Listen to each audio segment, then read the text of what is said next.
जैन समाज अल्पसंख्याक आर्थिक विकास महामंडळाच्या सांगली जिल्हा कार्यालयाचे उद्घाटन। जैन समाज एक आदर्श आचार आणि विचारसरणी जोपासणारा, शांततेसाठी आग्रही असलेला समाज आहे।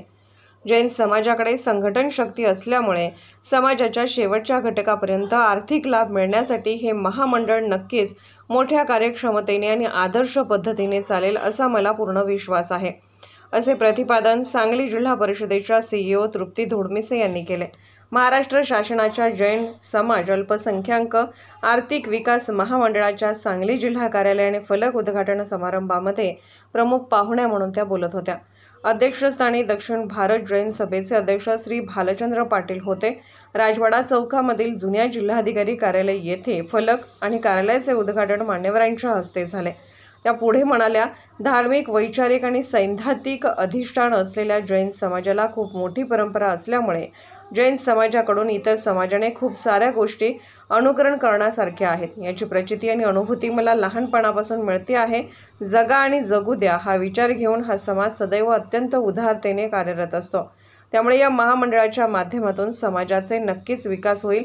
यासाठी आपल्या प्रयत्नांना आणि महामंडळासाठी माझ्या सदैव शुभेच्छा असतील। सुरुवातीला मुख्य महामंत्री डॉ. अजित पाटील यांनी स्वागत व प्रास्ताविक केले।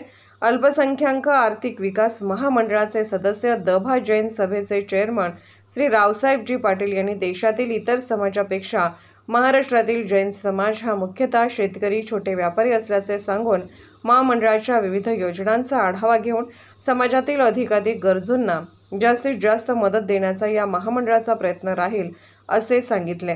या प्रसंगी अल्पसंख्याक आर्थिक विकास महामंडळाचे अध्यक्ष श्री ललित गांधी यांनी महामंडळ स्थापन होण्यामागील प्रयत्न, मंत्रालयातील झालेल्या महामंडळाच्या 2 बैठकीमधील झालेल्या निर्णयाचा आढावा घेऊन देशात सर्वप्रथम महाराष्ट्र शासनाने असा निर्णय घेतला की जैन समाजाच्या दृष्टीने गेल्या 100 वर्षातील हा एक ऐतिहासिक निर्णय आहे। हे महामंडळ संपूर्ण जैन समाजासाठी आहे, त्यामुळे याचा नक्कीच सर्व जैन समाजाच्या सर्वांगीण विकासासाठी उपयोग होणार असल्याचे नमूद केले। अध्यक्षीय मनोगतामध्ये श्री भालचंद्र पाटील म्हणाले, महाराष्ट्रातील गरीब गरजू जैन बांधवांसाठी या महामंडळाची अत्यंत गरज होती, ती पूर्ण झाली।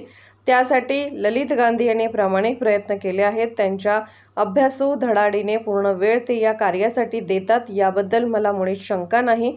दभा जैन सभेचा प्रतिनिधी या नात्याने श्री रावसाहेब पाटील हे महामंडळाचे सदस्य म्हणून कार्यरत आहेत।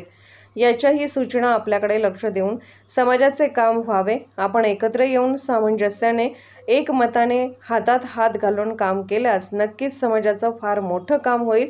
महामंडळाचे अध्यक्ष या नात्याने आपण सर्व समाजाला बरोबरीने घेऊन जाल अशी अपेक्षा करतो। आपल्या सर्वच सकारात्मक गोष्टींना दक्षिण भारत जैन सभेचे सर्वतोपरी सहकार्य राहील। शेवटी खजिनदार श्री संजय शेटे यांनी आभार मानले।